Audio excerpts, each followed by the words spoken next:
안녕하세요, 한잔입니다. 오늘은 블루문입니다. 안주는 프렌치 프라이와 요거트 딥으로 준비했습니다. 블루문의 맥주 스타일인 윗비어는 너무 무거운 안주만 아니라면 페어링하기 어렵지 않으실 듯해요. 치즈나 스낵류와도 잘 어울리고 식사류나 샐러드와도 잘 어울리니 편하게 드시고 싶으신 것으로 준비하시길 제안해봅니다. 서빙 온도는 5에서 7.5도입니다. 아주 차갑게는 아니겠지만 적당히 시원한 기운이 있을 때 드시는 걸 권해드립니다. 잔은 밀맥주답게 바이젠 글라스에 따라서 드시면 되고요. 저는 전용 잔이 없어서 비슷한 쉐입의 잔을 대신 사용하겠습니다. 이름과는 달리 만나기 쉬운 맥주 블루문입니다. 대체 블루문이 무슨 뜻을 가지고 있길래 만나기 쉽고 안 쉽고를 논하냐고요? 맥주 라벨에도 그려져 있는 이 동그란 보름달. 우리는 이 보름달이 한 달에 한 번만 뜨는 걸로 알고 있는데요. 2, 3년을 주기로 한 달에 2번 뜰 때가 있다고 해요. 그때 뜨는 두 번째 달을 블루문이라고 부른다고 합니다. 그런데 어쩌다 블루문이 맥주 이름이 되었을까요? 이것도 다른 맥주들처럼 카더라 이야기가 있습니다. 이 맥주를 마신 누군가가 이런 맛의 맥주는 블루문처럼 보기 힘들고 귀하다 라고 해서 블루문이 되었다고 하네요. 드셔보신 분들은 아시겠지만 블루문은 밀이 들어간 밀맥주예요. 하지만 일전에 마신 바이엔슈테판 헤페바이스처럼 바이스비어나 바이젠이라 불리지 않고 윗비어 혹은 벨지안 화이트라고 불립니다. 바이스비어와 윗비어 둘 다 밀이 들어간 맥주들이고 심지어 이름의 뜻마저도 흰색이라는 같은 의미인데 왜 굳이 구분지어 부르는 걸까요? 그건 둘의 국적이 다르기 때문이고 양조 레시피도 다르기 때문입니다. 윗비어는 벨기에의 맥주입니다. 때문에 독일의 맥주 순수령 영향을 받지 않았고 부가 재료를 자유롭게 사용할 수 있었죠. 따라서 바이스비어와는 달리 코리앤더 씨앗이나 오렌지 껍질, 각종 허브 등 부수적인 재료들이 들어가고요. 사용하는 효모도 다르기 때문에 효모에서 나타나는 맛들도 서로 다른 성향을 나타냅니다. 그러다 보니 비슷한 듯 보이지만 완전히 같은 느낌도 아니게 됐어요. 그런데 이 블루문은 밀맥주이고 부수적인 재료들이 들어가기는 하지만 엄밀히 말하면 윗비어는 아닙니다.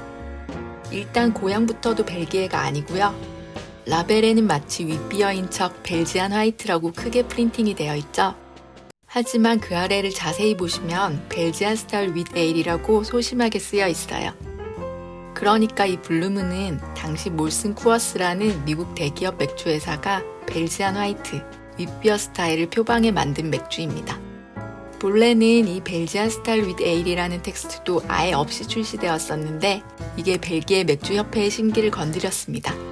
우리 같아도 외국에서 자기네들이 따라 만든 김치에다가 한국 김치라고 적어 팔면 기분이 몹시 나쁠 것 같긴 하잖아요? 때문에 이렇게 작고 소심한 텍스트가 추가되게 됩니다. 또 상단에 적힌 블루문 브루잉 컴퍼니라는 텍스트도 크래프트 양조업자들의 비난을 받았어요. 블루문 브루잉 컴퍼니는 몰슨 쿠어스, 지금은 밀러 쿠어스가 된 대기업의 자회사이거든요. 대기업의 지휘하에 야구장의 오픈에 맞춰서 철저히 기획되어 만들어진 맥주입니다. 하지만 마치 크래프트 양조장에서 만든 척하는 느낌을 주는 이 문구가 크래프트 양조업계의 눈에는 좀 거슬렸나 봅니다.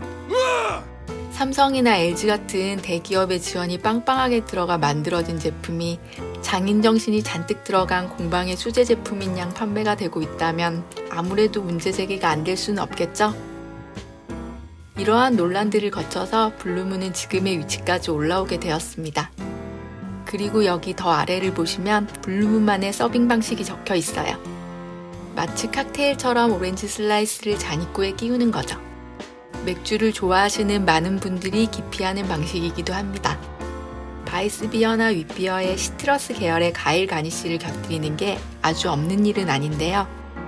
이 시트러스의 오일 성분이 맥주의 헤드를 쉽게 무너뜨리기 때문에 이런 서빙 방식을 좋아하지 않는 사람들도 많습니다. 블루문 측에서는 블루문 특유의 달달하고 상큼한 오렌지 피를 이 가니쉬로 극대화시킬 수 있다고 말합니다. 이건 개인의 선택사항이니까 여러분들은 본인이 원하는 방식으로 드시면 됩니다. 첫 향으로는 희미한 정향과 옅은 바나나가 느껴집니다. 첫 모금에서는 달콤한 오렌지와 푹신푹신한 식사용 빵의 구수함이 있고요. 블루문에서 느껴지는 오렌지의 맛은 새콤보다는 달콤한 과즙이 풍부하게 느껴지는 마치 주스와도 같은 단맛입니다. 약하게 향신료나 허브들도 감지되고요. 마치 오렌지 속껍질과 같은 홉의 씁쓸함도 느껴지긴 하는데 약한 데다가 피니쉬도 길지 않아서 전체적인 맛에서 비중은 많이 미미합니다. 밀맥주답게 꽃향도 있고 가벼운 풀향, 잔디와 같은 파릇한 느낌도 은은하게 깔려 있어요. 전반적인 맛들이 오렌지나 밀의 맛을 제외하면 다 희미합니다. 이 안에 있는 아이들이 모두 수줍어하면서 크게 전면에 나서고 싶어 하지 않아 보이는 느낌이에요. 하지만 그렇다고 이 친구들이 제각각의 자리에서 툭툭 떨어져 앉아있는 느낌은 아니고요. 옹기종기 한데 모여서 수줍게 얼굴만 빼꼼빼꼼 내민 듯한 맛들을 가진 맥주입니다. 여기에다 프렌치 프라이를 먹고 있자니 보드라운 감자도 요 안에 같이 앉아 얼굴을 빼꼼 내미는 것만 같네요. 너무 튀는 안주만 아니라면 어떤 페어링이든 자리 한 켠 어렵지 않게 내어줄 것만 같은 블루문입니다.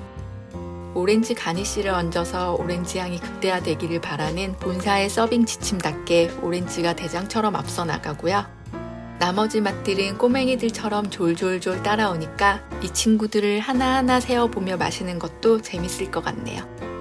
달달한 오렌지가 기분 좋게 해주고 그다지 튀지 않는 맛 때문에 부담이 없어서 소파에 몸을 푹 묻어놓고 나른하고 편하게 저녁 시간을 보내며 감상하기 좋은 맥주입니다.